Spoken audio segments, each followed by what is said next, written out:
All right? So, what I want to get to, let me just quickly, what I want to get to are,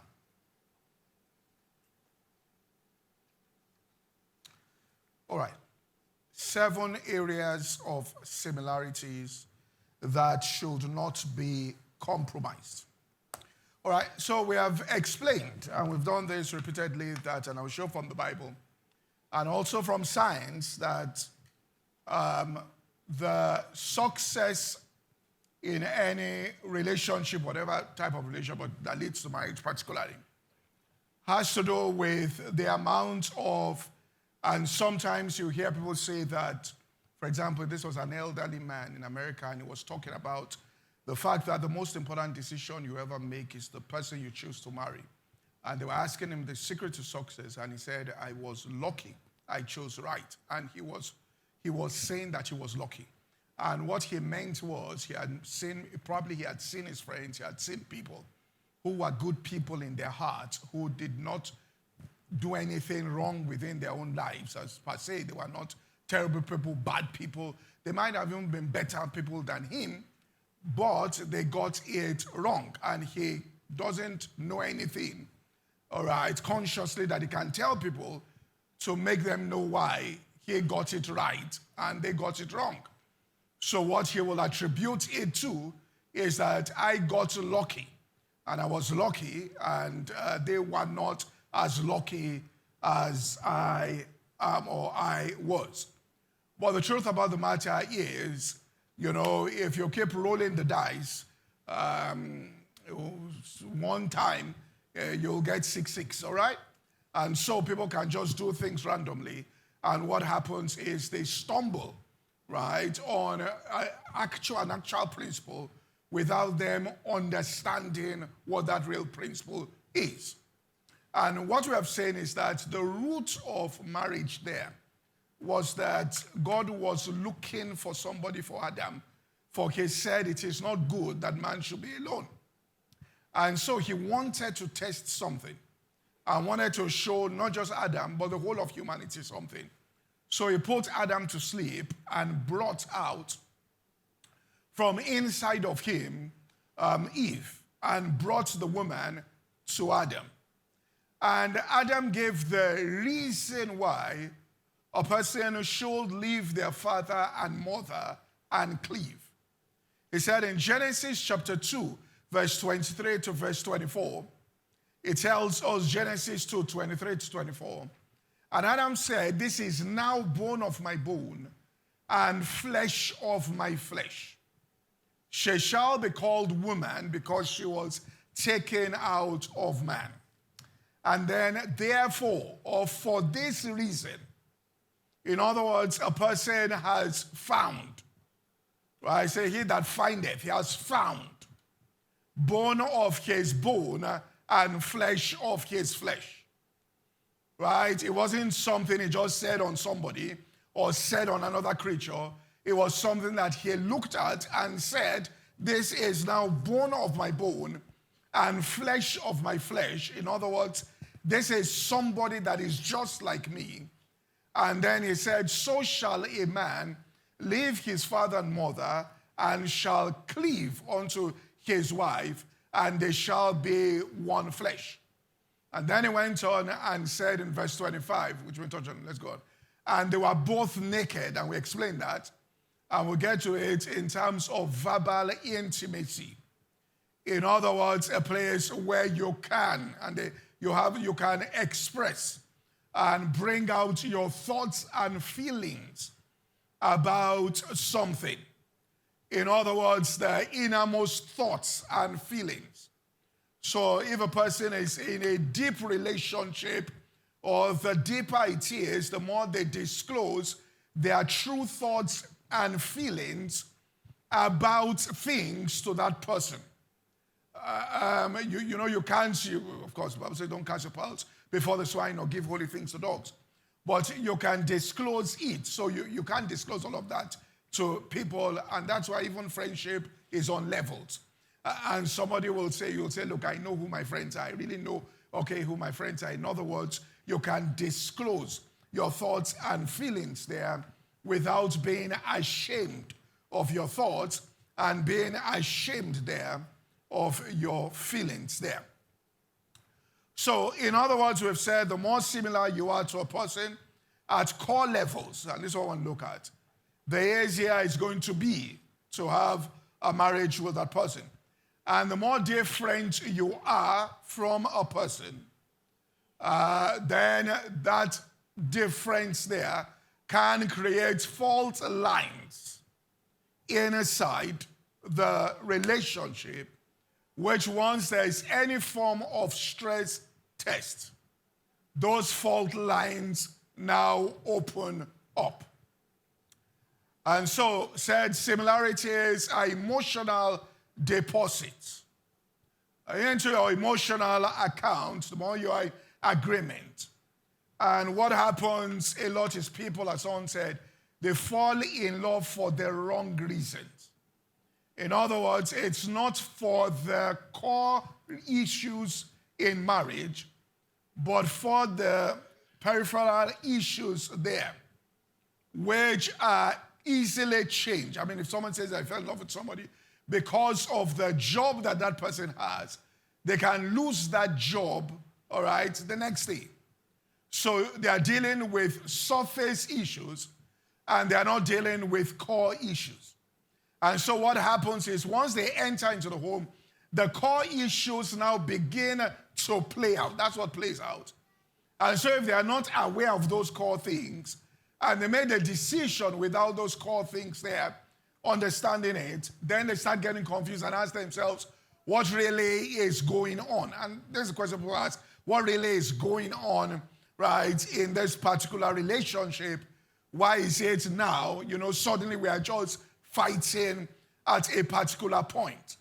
And that's because you've started getting to the stress test, which means the core issues, whether there is an alignment between the two people or whether there is no alignment there. And we saw that that's what Abraham was going for. And Abraham wanted, and these are two things you have to embrace. And I'll share something about Moses' marriage here that significantly, and people must understand the gravity of things like this. Abraham told his servant, because of time, that he should go to his kindred where he was from. And they should go and take a wife of those people. Because what he understood is that this is the culture that we have. There's going to be similarity here. This is the way we raised Isaac. We didn't raise Isaac like in the culture of the Canaanites. We raised Isaac according to the culture of where we came out of. And therefore, if there's going to be a fit for him, then it has to be somebody that comes out of that particular, culture. Now, one of the reasons why, I want to say this here, because the statistics, the graphs have showed it. Now, because it's in the United States, but it's applicable here too. In the United States, people say, well, divorce rates began to increase all over the world. Even if you come to the church, it began to increase. And that when people were in remote areas, they were in rural areas, and all of that, they didn't have this kind of divorce. Now, for example, in America, they found out that from 1950 to 1980, divorce rates, tripled in America. And when they plotted it, they realized that it was also the movement of people from rural areas into urban areas. So people come into urban centers. The same way a lot of people come into urban hubs all over the world. People come into London, people come into Lagos, people come into Abuja, they come here. And so in the rural areas, a person who is next to you, you have the same orientation, value system. But here, somebody can be next to you and their orientation and the value system is completely different. But the person opens the window and sees the figure of that person and is attracted. Do you get what I'm saying here? But he doesn't understand that that person is a total stranger to his values. That this person does not, have an understanding.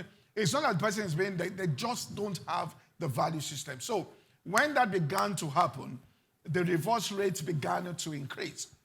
Until those urban areas now began to become melting pots where another culture is developed, which has to be with urbanization. And then when people identified with that culture, then what happened is that then the thing began to slow down because the differentiation was no longer much, which is why, and I want to say this here, people talk about racism, people talk about, and all of that. The people are racist. They are racist in the world. But there is something else that may be going on. For example, let me give an example here. I've been going to England for almost 40 years. The culture of the British is being destroyed. When I say the culture of the British is being destroyed, the English culture is being destroyed, I'm saying that if you are walking towards a door, an English person will open the door and hold that door until a person coming behind comes and they release it. Today, if you go to England, they open the door, the thing can hit your head.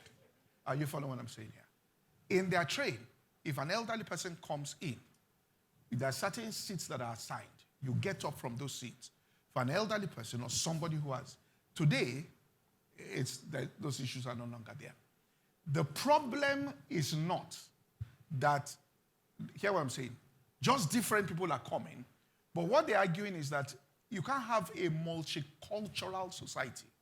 You can have a multiracial society, but you can't have a multicultural society. In the sense that the culture of the people have to be one. You understand what I'm saying? So there are some people are coming in who are not buying into our culture.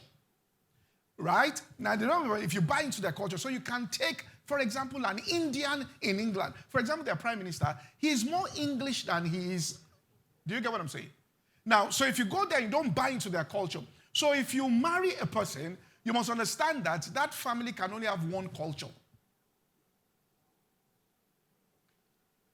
So the issue is, which culture are you going to take? Do you understand what I'm saying here? That's why I have friends, I grew up, I went to an international school. The people whose parents succeeded, who married from different countries, that they succeeded, you'll find out in some cases, the woman, when they brought her, learned the language. They will speak the African language fluently, which means they bought into the culture.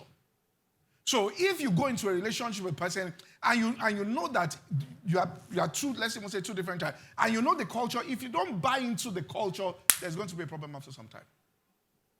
But so you have to understand that if this is the culture, you look at the culture, what's the culture, all right, of these people? And it's basic thing in relationships, in success. What's the culture of this one? You study the culture. You understand this, how the culture of these people are. So, for example, if you won't last if you relocate and you behave like the Nigerian, it's not the Nigerian culture, but it's for Nigeria. Are you following what I'm saying here?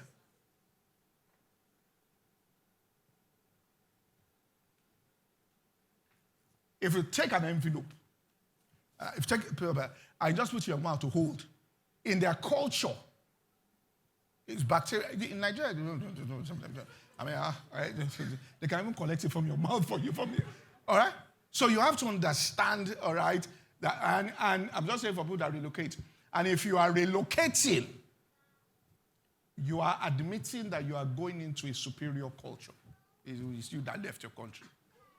Did you hear what I said now? And in your tweet, you said, I'm going. So when you get there, do you get what I'm saying here? Or else there'll be a problem, because that's where something divided against itself, which means culturally there's no fit that is going on. Okay? So I'm just saying that you should be smart about things, that you understand that this thing is a cultural thing. In other words, if I go into and I want to understand the culture of the people that are there and integrate into that culture, and that's how you can begin to bridge all these differences where people sit down and learn and understand that this is what, but some people don't understand it, that you can't have, two ideologies inside one house. It's not possible. Do you get what I'm saying here? You can't have two ideologies. You can't have it inside the house. You can't have an ideology and say, well, this is how I was raised up in my own parents. And this one said, that's how I was raised up in my own parents. And I have time. The thing is going to get into, and this will get in communication, you are going to fight.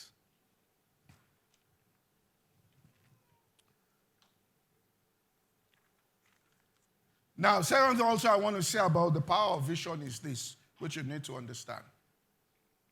You are quiet. You don't. Maybe you are the one that say you want singles. I'm telling you the truth about. Are you following what I'm saying? You understand what I'm saying? Okay? And let me just tell women something.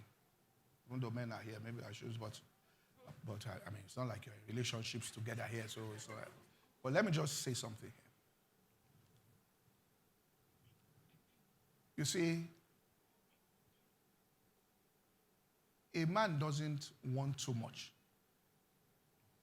But there's one thing he wants. He wants to know. He wants respect. And he wants to know, he should be in charge. Are you following me? He doesn't want to be in charge always. But he wants you to know that I am.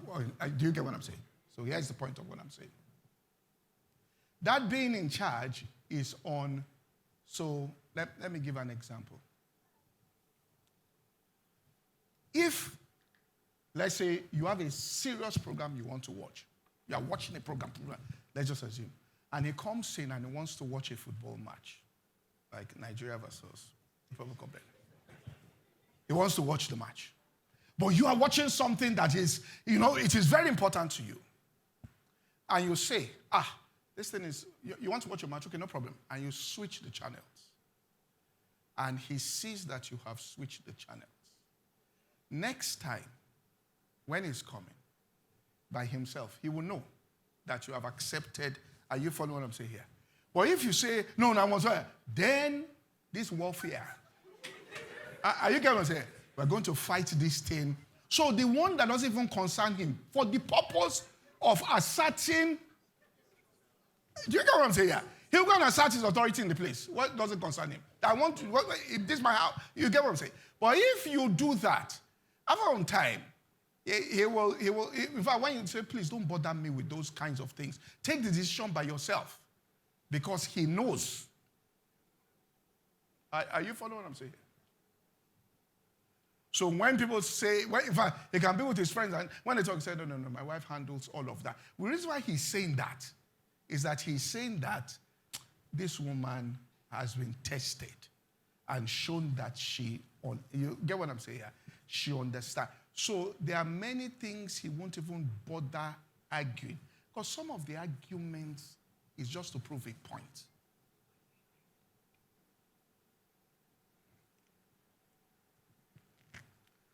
Then again, let me say this again because of time. So I can't be logical. Let me just go on. I mean, logical in my teaching and what I'm saying here. All right?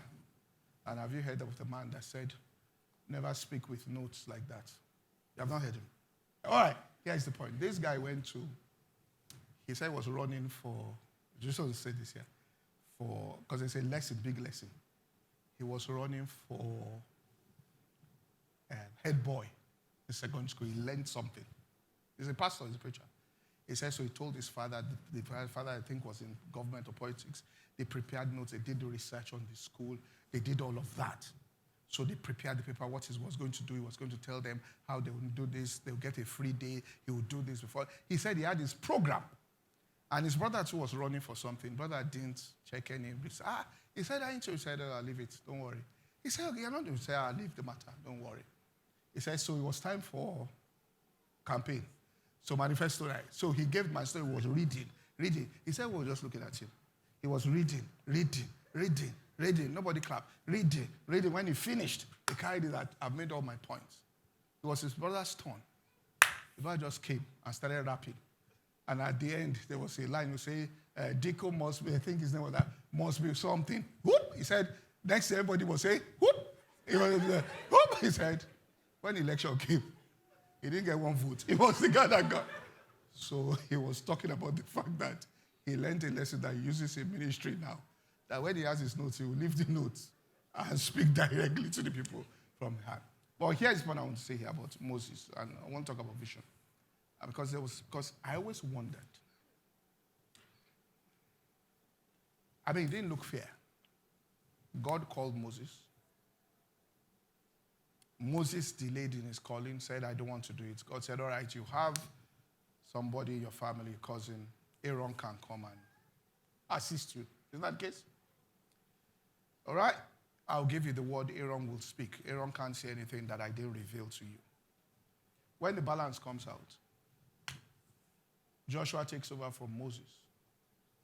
The priesthood is given to Aaron and his sons. Moses was one-time leader, disappeared. Aaron, his family, went in. What happened to Moses' family? You know Moses still had two sons.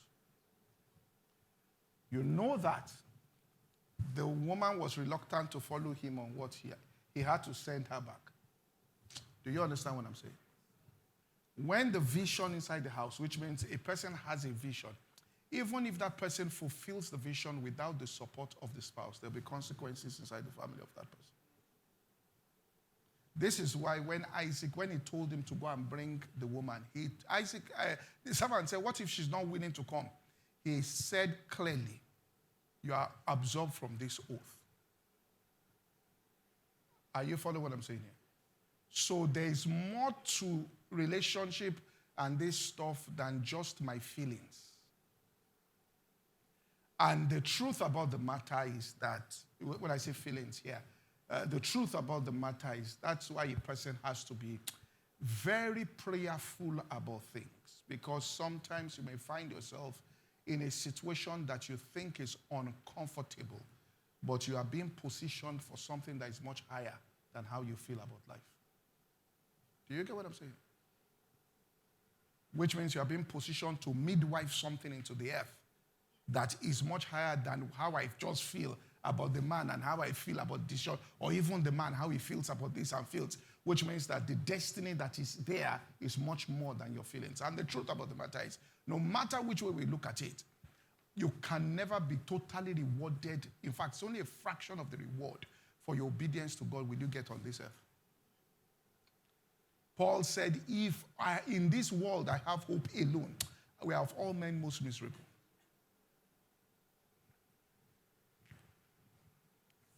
All right, so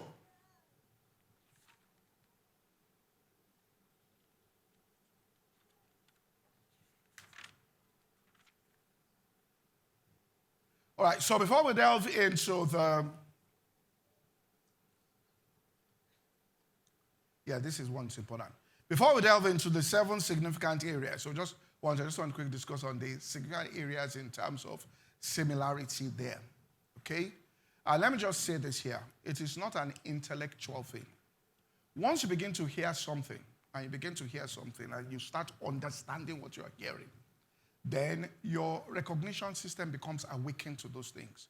So what happens is you will see those things quickly because your own recognition system has been awakened. It won't take you, you don't have to be in a lengthy relationship with a person, and gone before you discover, all right, core things. Or your feelings will not even be released, which means your feelings are not released completely into something until, all right, you have a proper understanding of what is going on.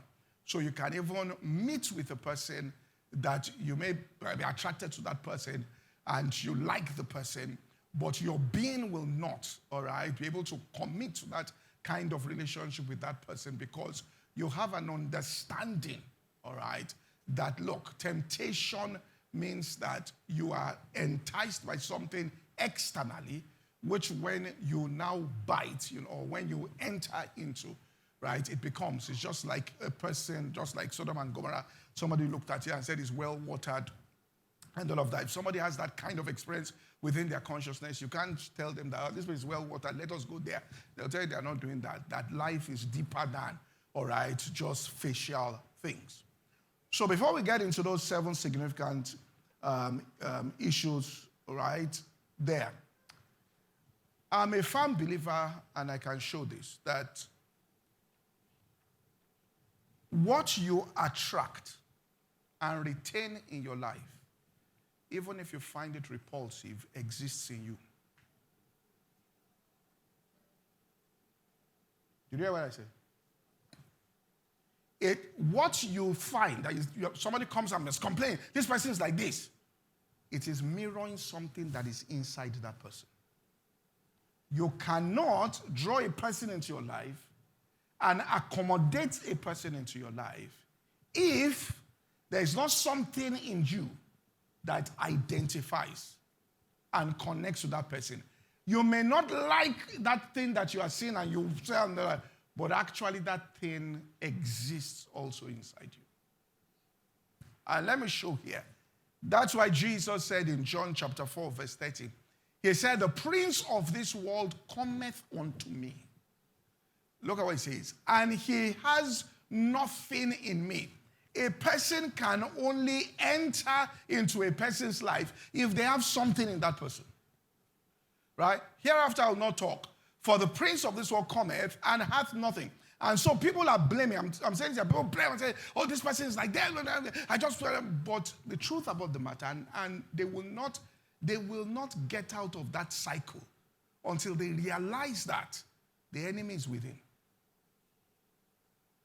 That what they're seeing on the outside that they're complaining about is a reflection of something that is within them. Look, I had a friend once. Every relationship you enter, they'll say that the lady is too controlling and break it. The next one will be worse. The final one, when we were in school, the girl was even telling you, well, like, prayers, you just come. I mean, it was getting, so there was something in him that wanted somebody. Now, he found it repulsive, but there was a weakness in him that was attracting that thing into his life. And until you understand and get rid of that thing that is in your consciousness. Look at what it says here in Isaiah chapter 52 and verse 1. It says, awake, put on thy strength, O Zion. Put on thy beautiful garments, O Jerusalem, the holy city. For henceforth there shall no more come in to thee the uncircumcised and the unclean. Which means there is something you are wearing inside. And that thing, you didn't put it there consciously. It might have gotten in a certain way, which means that maybe in your childhood you were exposed to certain things or traits, or you saw certain things that were mirrored, all right, before you. And finally those things, all right, just entered into your system. And so that is the exact thing that that person, all right, is coming into. Because if somebody, if you are a, how will I put it? Okay, let me go. If you're a person who is very punctual and you come in on time for things, and you come in on time and you are very punctual, and somebody always comes late, you know you can't on time. You can't. You get what I'm saying here? You can't. Because you come in, persons have come 2 hours late. We came into on time. You say, look, my friend, we can't relate again on this because this is how you are. All right? So anytime anybody gets in, there is something. And the issue is that people just don't know. And there is a way in which God gets that particular thing out of your system, which is part of what I thought I have time. We'll be able to look into this.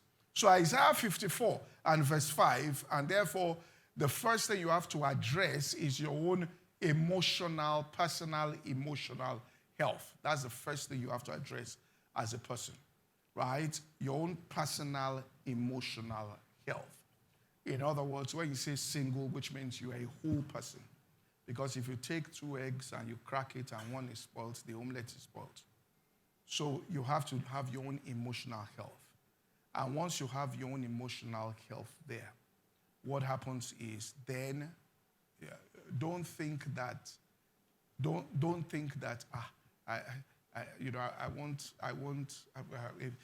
if I'm so self-assured, if I'm so quote and unquote, I'm not a needy person, then nobody will really want me. You know, they will tell ladies that, you have to, if you have a very good job and you have a car, you have this, you may not find husband. They say that. Now, it is if you believe it that will happen to you. Do you get what I'm saying here? What actually causes it? If you believe that thing they're telling you, then that thing will happen to you. Because there are 1,001 men on the streets that are actually looking for those kind of people. In fact, you have to be careful of those kind of people. Are you following what I'm saying? In fact, in the final analysis, the Bible tells us that when people are going to go and meet, women are going to meet men, that out of this, they will tell the men, look, don't worry about our clothes, don't worry about, we'll take care of ourselves. Let's just marry us. In other words, they have realized that what is causing the men to run is that they don't want liabilities.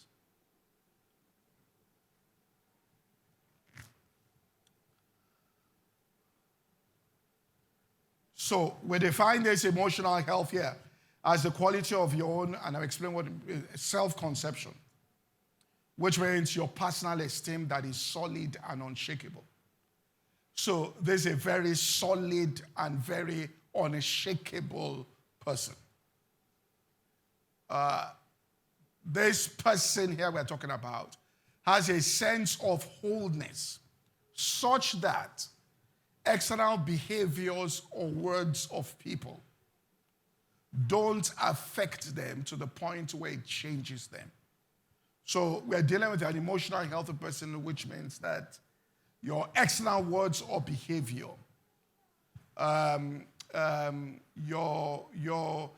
you can't threaten them with things like, I will walk out of your life. You understand what I'm saying here? If you say, I walk out of your life, they are not going to call you back.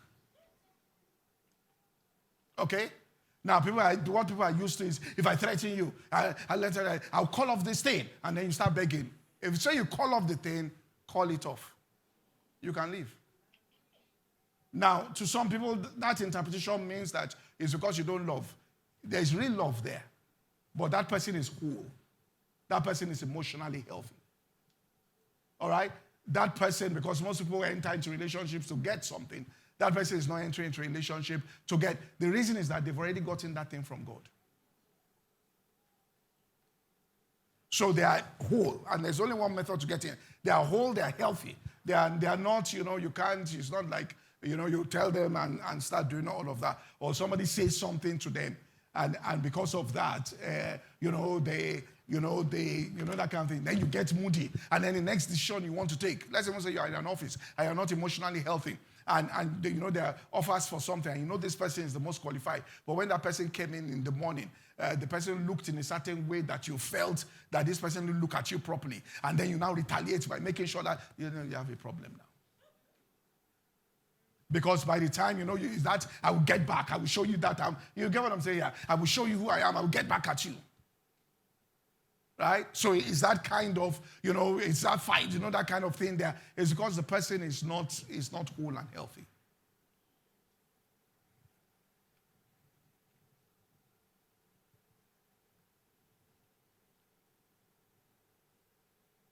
So even in relation, even let's say ministry, a person can be whole and healthy and you understand fully well. You are whole. I mean, there's somebody, let me give an example.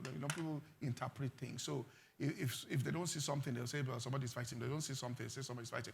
Because they believe that if you are with somebody and you are, talking with somebody, for example, I went to see somebody, this was last year, and we took photographs together. And next thing, when we put our photographs for World Vex Speaker, somebody wrote there, said, I know this person is there because they took photograph. It has nothing to do with. You get what I'm saying here? And then when you don't put them, say, there must be something that happened. This is something that happened. Well, you understand what I'm saying? Look, somebody has invited me for a meeting, and I told the person, I said, look, my friend, this thing that you did here, don't put me there, right? Go and call Susan, so it is better for it. This person is more suitable for what you want to do in this particular thing. He's my friend. I told him, go and don't remove me from the place. The next time he said, this time we can't agree, you must come. I said, but that time, he said, what you told me was it. Do you get what I'm saying here?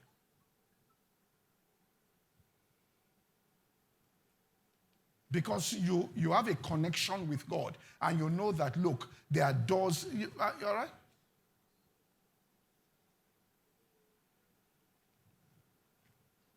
So you are relating with that kind of person.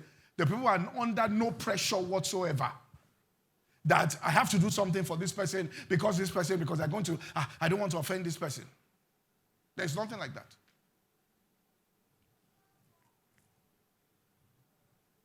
So you don't depend on anyone to provide any sense of validation or meaning for your life.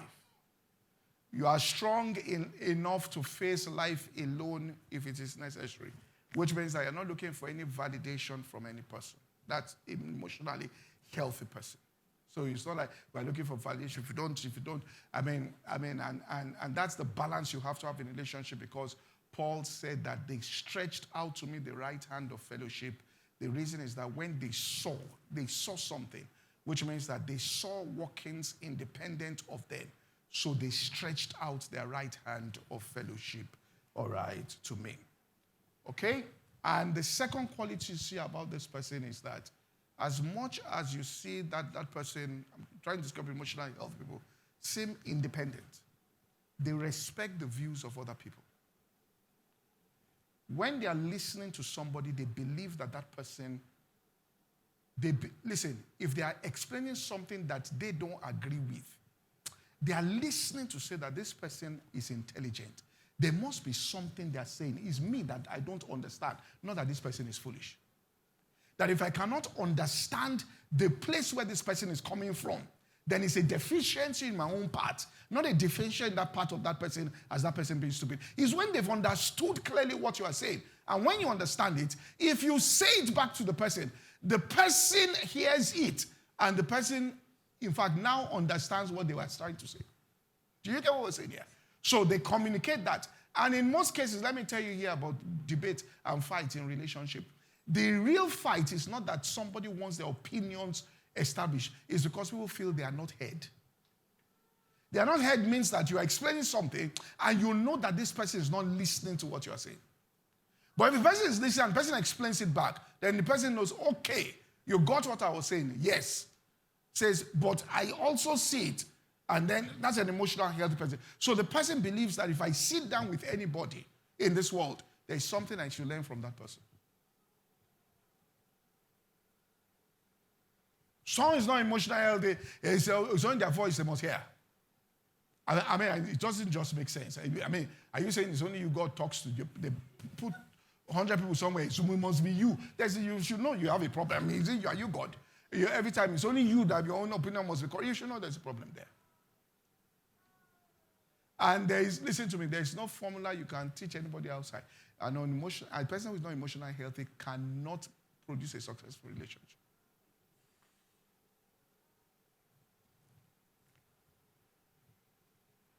All right? So that second quality is respect for the views of other people, opinions of others. They listen to learn and to understand, and they are, are not controlling in their behavior. In other words, they listen to people, they understand, and we'll see this. And these people they're very authentic people. They understand their principles. So this sense of significance and this healthy image, you can only get it somewhere. And this is why God says in the scripture, it says, in the practice of it, it says, we love because you first loved us. Now, the reason why you can extend love to any human being is because you have experienced the love of God. Not as a theoretical thing. You have experienced God's love. And when you have experienced that love on the inside of yourself, then it's easy for you to extend, all right, that particular love to others. It's also true that people coming from very healthy, loving families, then they also have that love, but at least in a humanistic way, to be able to extend it to other people. So what does God do? He puts you in a situation to get into a place of emotional health. You will go through things. For example, in John 16, verse 32, a person will experience betrayals, they will experience rejection, and this is how he builds it. The hour cometh, yea, cometh, that you shall be scattered, every man to his own, and shall leave me alone. Yet I am not alone, because the Father is with me. You have to come to experience that, which means that love of the Father, that even if everybody leaves you, with God is a majority. Are you following what I'm saying here? You have to experience personally that thing there, all right? So you are not clingy to people. You are not, it's not the fear, but I don't want to lose. You understand. You have gone through things where what you've lost, and it takes you through that path. You will lose this and lose that, and says, look, come and understand the love that I have for you as a person. And when you enter into that love and you experience that love through the outcome of everything that happens in that situation there, then it recalibrates your consciousness, where you realize that, the reason why you thought, people should be in a relationship is not the real reason why they should be in a relationship, because you have come into a certain experience. So there's a way that person is. I mean, let me give two more scriptures here. If you look at Isaiah 49, verse 13 to verse 15, where God says, sing, and what he wants you to do during that time, because he says in Isaiah 54, he says, you are married, I'm your husband and I've married you. In other words, that union between you and God must be established. If that union between you and God is not established, any union with any other person or talker will just be totally out of balance, all right? The union, okay, between you and God there is established. In other words,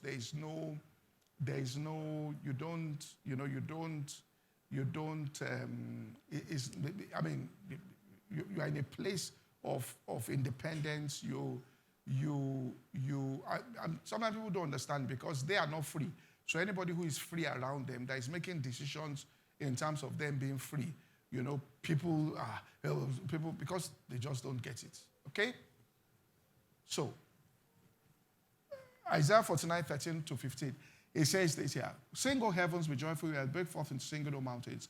For the Lord has comforted his people and will have mercy upon his afflicted. It says, but Zion said, the Lord has forsaken me. Now, the reason why Zion said, the Lord has forsaken me, is because people forsook them. So what they do is that they interpret God in the way and manner in which people are. Now, if you are like that, then you are going to be swinging with the decisions of people. Are you following what I'm saying here? So people interpret it as though, God has forsaken me. Why? Because the people, so what happens is that they are moved by that particular thing. But you have to get into that depth where you moved beyond that and experience God. And then realize that hold it. Wait a minute. Hold it. So you have come to experience God, all right, within his consciousness, as a person. So if a person tells you, we are meeting at 9 a.m., and at 9 a.m. you don't show up for that meeting, and you wonder why? No, it's cancelled. All right, because they are not looking for anything from you in terms of when people don't understand those things, you can come late for a meeting and then give the person a gift. Are you following what I'm saying? Can a woman forget her sucking child? So you must know that you are the apple of God's eye. Can I have compassion? Yeah, they may forget, but I will never leave you nor forget you. Look at what he says next. Now go to verse 19. I've engraven you content. Now look at verse 19. This is what he does. When you have a certain consciousness, verse 19. For thy waste and desolate place and the land of destruction shall even be too narrow by reason of the inhabitants. And they that did what? Swallowed you up shall be what? Far away. People can only exploit people that don't have that consciousness that God is with them. That's why I'm saying that you can't tell me that you attracted somebody who was abusive. If you attract someone to abuse, that person saw something in your consciousness. That person saw something in your consciousness. Because the minute a person crosses one boundary, bam, you cut it off. And it's not that you are angry. A person just can't understand how polite you are as a person, but how those boundaries are boundaries. Are you following what I'm saying here? That they are polite, they are kind, but those boundaries are what? Boundaries. They are not angry, but the boundary cannot be what? Crossed.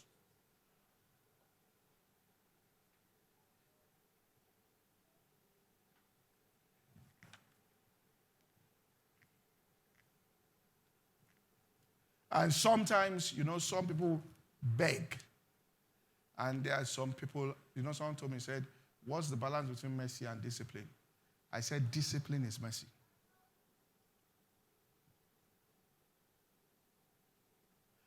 Somebody entered one small trouble. They called me.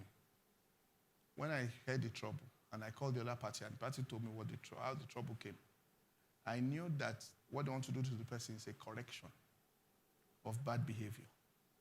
I said, I won't interfere. Please carry out what you want to do. When the corrections are, we enter before the person dies to help the person. But I've calculated it. But I will, because what happens is the person will always call at last minute and somebody will show up. And in the consciousness of that person, I can always get somebody to show up.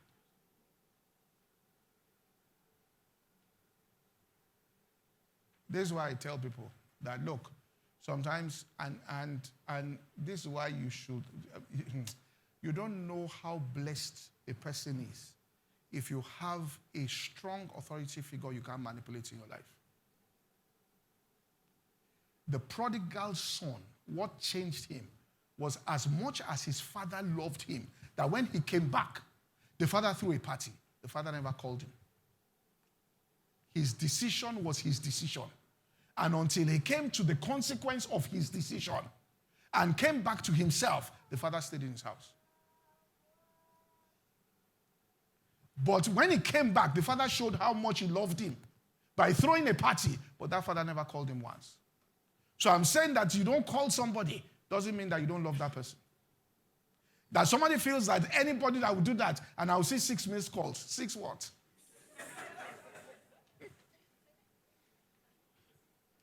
Are you following what I'm saying?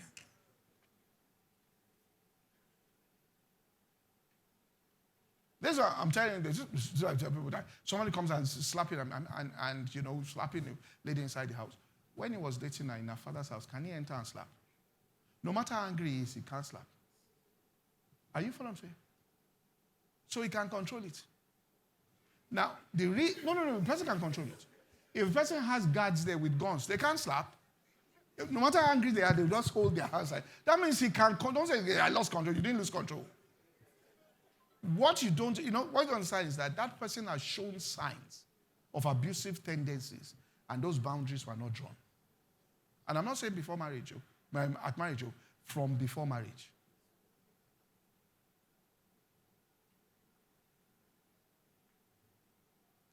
Where the angels of God make a decision in heaven that you are violating, that a person who has those traits should not be allowed near a child of God until they change. I hope you know. You don't know. I mean, I saw, somebody showed me a video. The guy carried the lady up in the air and on her neck. I mean, how can you tell me that that person should get married?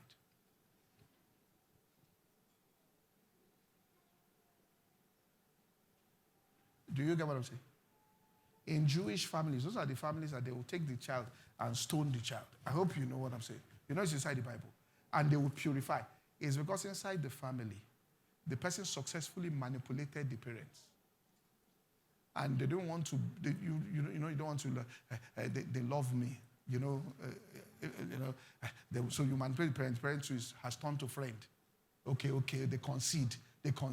So after you finish manipulating the parents, you feel you can manipulate everybody everywhere. So the next thing they come to church, they manipulate the pastor too. The pastor trying to retain congregation. He too concedes his authority to them. They manipulated the pastor. After some time, it's God that is left. You understand what I'm saying?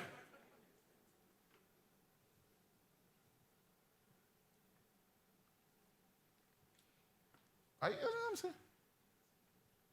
And it's because people don't get, and what God therefore does is God says, look, in fact, can you imagine the prodigal son? If people were still giving to him, he won't come to himself. The reason why he came to himself, he said, nobody is what? Giving to me again. And he will fain, all right, and fill his belly with husks that the swine did eat. He was eating the food of swine, and no human being extended food to him. Do you get what I'm saying here? I'm saying you are seeing somebody eating, and as an act of love, you walk past. That's why the man did what? Came to himself. If somebody interferes and says, nah, we have to be nice, we want to do benevolence, or kind of cake, you're extending his time of repentance.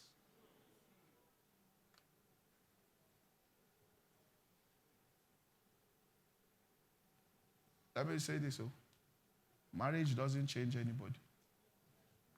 Nobody says, I love you, I will change. He who God has not changed, you cannot change you. Are you following what I'm saying here? If anybody can tell you that, listen to me, I just know you are the one to transform my life.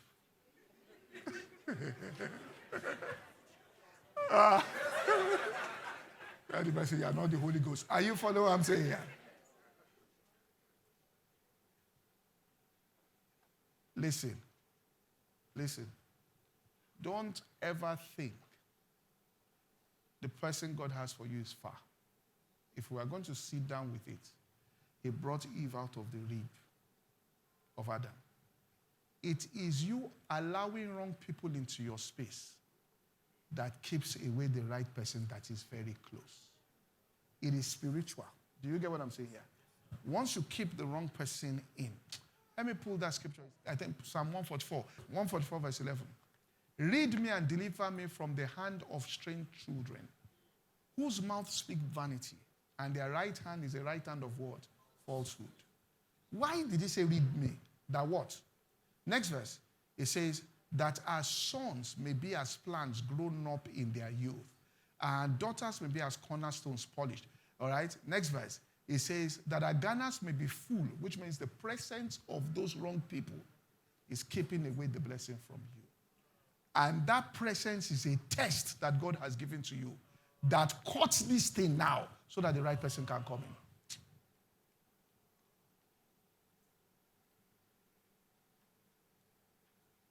Are you following what I'm saying?